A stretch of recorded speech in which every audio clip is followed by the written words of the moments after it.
Welcome to On the Line. I'm Joe Mullings. And I'm Holly Scott. And I finally got you to calm down an episode. It's 10 a.m. and she's drinking early this morning already. And the problem is? No, I'm just saying it's 10 a.m. I'm just making a statement. I'm not judging. Never. Not judging. Never judge. Never Judge.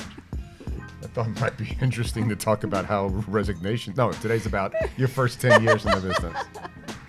Oh, boy. First 10 years in the business. First 10 years in the business. Guidance you would give to those that are listening for the first 10 years of their career and how they'd manage them differently than the second 10 years and maybe the third 10 years.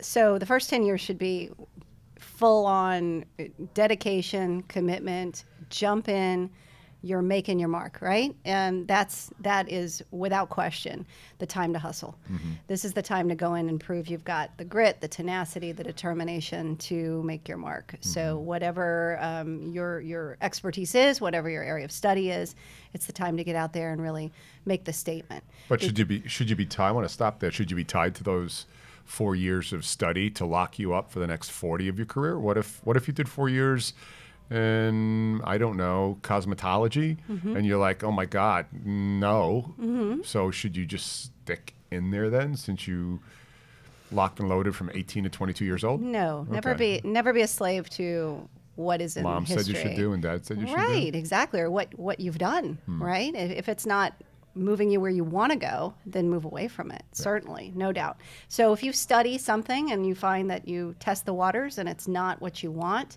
now's the time to make that change, right? Mm-hmm. It's a lot harder to pivot once you get more senior in your life in every regard, personally, professionally, career-wise, all of that becomes more challenging. Yeah, and that's really important. You've probably got, in most cases, the least tethered baggage, mm-hmm.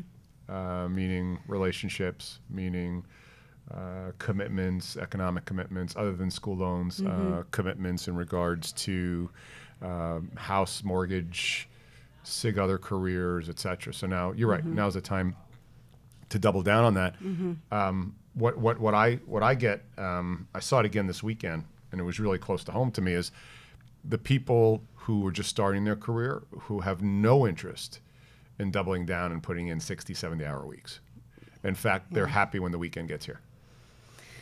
Yeah, that's right. So you've got this, you have to assume the first 10 years of anyone's career, they're in their 20s, right? Their early 20s. So it's a logical mindset to come out of college and be interested in what's going on the weekends. Mm-hmm. That's life. Mm-hmm. I liked it. You liked it. You can say you don't now, but that's a different story. Right, but I'm giving guidance to the 22-year-old right now, right? Right. So if I'm giving guidance, the guidance I'd give to the 22-year-old Joe would be tremendously different than the guidance the 22-year-old Joe gave to the 22-year-old Joe. Yeah, if you want to look, now it's going to be about making a difference and sticking out of the crowd, right? Making that mark. And to be different, yes, you're going to work longer. You're going to work harder. You're going to be there. You're going to be there on Friday. We have many individuals in here who on their own come in on Saturdays and Sundays not because we tell them to, but because they're looking to make their own career mark. Once you get that stake ahead early, it makes it more beneficial as you get more senior and as you get more leverage within the organization, without doubt.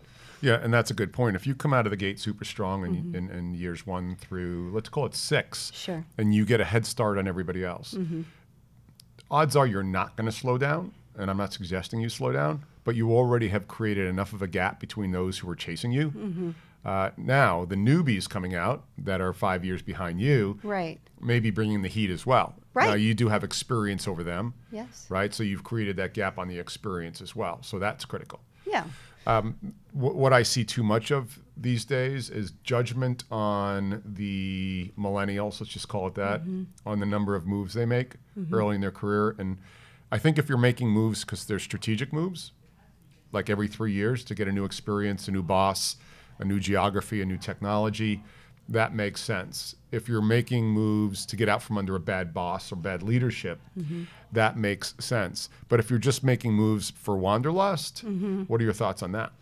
Well, my thoughts on that are the same as if you're making moves for wanderlust any time in your career, right? And I feel strongly that the millennials are given a real loaded dose of just poor representation out there anyway, because it's not their age bracket that makes them different. It's their person themselves, right? It's their their personality in general. And if they are ones that are looking for a reason or looking for an excuse or not willing to work or can't keep their attention on anything or not task oriented or not determined, don't have the grit, doesn't matter what age they were, what age they are or when they were born. And that we see that in individuals. Well, I see it in my generation. Yes. I'm moving into my late 50s, and Right. there were tons of people that I knew that had no interest in working Yes. harder than they needed to. Absolutely. Had nothing to do Exactly. with the 2030s right now. It doesn't. You know, if you're looking for someone to make decisions for you, give you a handout, it doesn't matter how old you are in that regard. So yeah, if they're making moves strategically because they're not getting what they need, and when they're looking ahead, they're looking for certain aspects, either mentorship or challenge, or that's not there, now's the time to do it. You don't have nearly the risk of everything that's loaded on you as you develop in your life. You have to do it. Otherwise you do get stuck. And how many times have we talked to individuals who are in regretful positions of where they've sat and stuck it out for years, and now they have a mortgage and kids and a big house and everything else that they're trying to keep going, and they have no other options. So as you have those first 10 years, staying in those first 10 years and giving guidance on this, I would say never make a move for money in those first 10 years. Certainly don't work for free. But more importantly is who you work for and what you learn and what you experience will return dividends much more than the extra $5,000 a year, $7,000 a year you're going to make. So that's number one. Number two is totally get yourself tied to a successful mentor.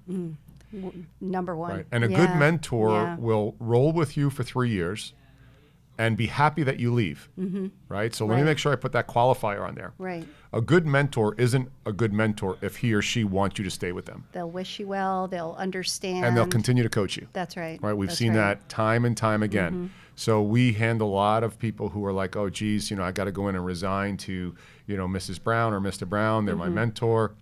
If they really are a mentor, this is the time you're going to find that out. That's right. When you go in and they're like, you know what? That sounds like a good move. Awesome. I'm wishing you well. Right. And in fact, let's stay connected.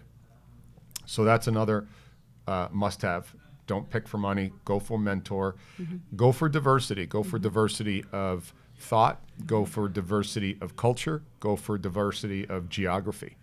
Right. Now's the time that you want to sample as much on the menu strategically than sitting in the pocket with one company and learning one way for 10 straight years in the beginning of your career. Totally agree. The one thing I do, though, stand guard at, and you and I have talked a little bit about this and not always agreeing, is I like when an individual sticks it out, too. So I understand you want to stay on top of your challenge, you want to continue to learn, and that's all important.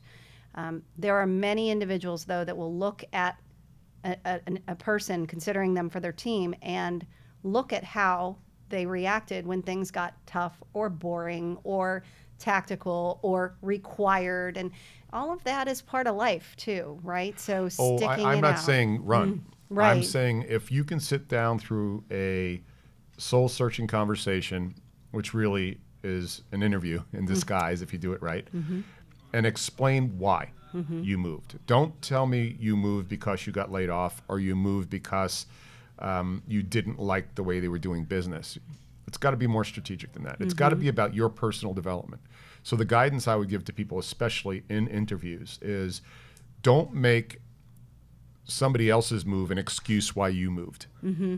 Show why you moved with intention and that it was with a design of a career in mind. That resonates much more to the person across the table. Agree. This is the time to make that mark. That's where people are going to look at your foundation years from now, those first 10 years. And it could be 2 roles, it could be 4, depending on the location, types of companies and everything else, whether it's every couple years or every 5 years. However, it should be strategic. It should be. Put some thought into what you're looking to do today, tomorrow, grow into. Look around you at the executives and the people who are senior. And who do you aspire to be? Take characteristics of each and keep a well thought out notebook of here's what I like, here's what I'm enjoying about what I do, here's what I'd like to do more of. All of those notes over the years I know have helped give me sage insight on where I would like to go personally and professionally. Yeah, and also this is the time you get your endurance. So it's hilarious to watch the recent college grads, unless they really came out of a meat grinder of a program. And it doesn't and a home upbringing too. And an upbringing too. Yes. But this is where you learn to really grind and get your endurance up mentally, physically, spiritually, emotionally. Where honestly, and again, I'm going to speak for top performers, because nobody ever became a top performer by being average, ever in the history of time. Correct. Right? No doubt. So it's always that person that people point at and say, oh, they have an unhealthy or an unbalanced or are missing out on. If you know what you're doing, you're not missing out on anything.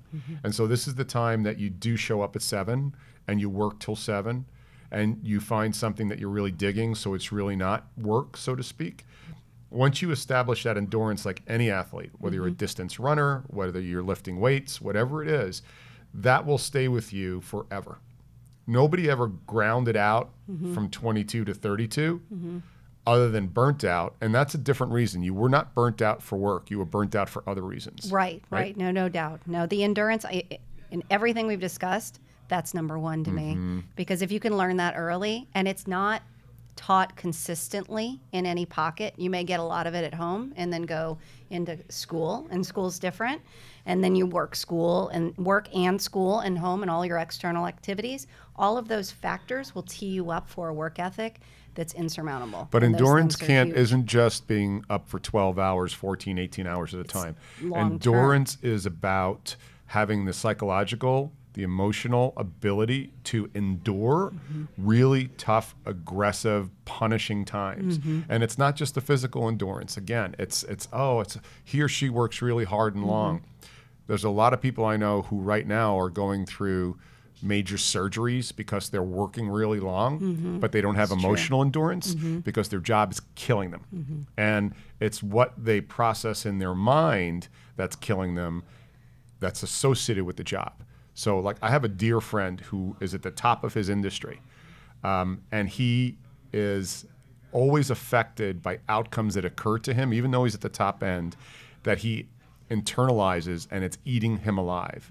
And again, disease is called dis-ease for a reason. And he has not come up to speed, I believe, and love him to death, on the emotional endurance side to be able to sit in the pocket and not get pissed at everything that comes by him. So he's paying a major price for being at the top of his game by not practicing emotional endurance. That's a great point. It's dead on too. Yeah. It's absolutely dead on. And again, we should have a whole session sooner than later about endurance in the workplace, in your relationships, and what that means in the different components in order for you to have a balance. Let's get rid of the word balance. A harmonious relationship with everything that moves in your world. Yeah. Well, thanks there, Miss Scott. Good to be here again, Mr. Mullings.